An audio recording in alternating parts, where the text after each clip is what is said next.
ரகசிய ஒற்ற நேயர்கள் அனைவருக்கும் வணக்கம். அரசுடன் மோதி புலிக்கொடியை போர்த்திய சீமான் சாதித்து காட்டியது எப்படி? இது குறித்துதான் இந்த காணொலியில விரிவா பேச போறோம். வாங்க வீடியோக்குள்ள போகலாம்.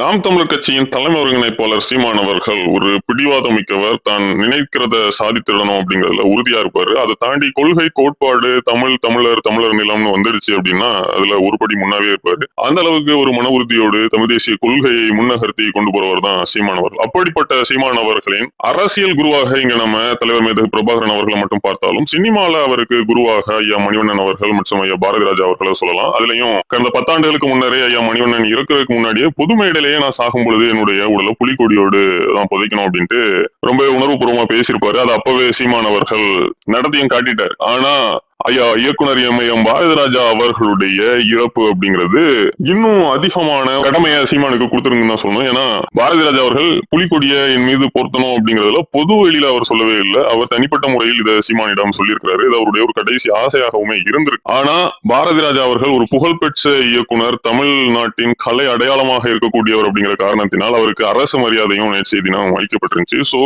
மாநில அரசு இந்த விவகாரத்துல மிகப்பெரிய அளவு தங்களுடைய கையிலையும் இந்த இறுதி சடங்கு நிகழ்வுகளை எடுத்து அதன் காரணமாக தான் சட்டத்துறை அமைச்சர் சிடிஆர் நிர்மல்குமார் போன்றவர்களும் வந்திருந்தாங்க.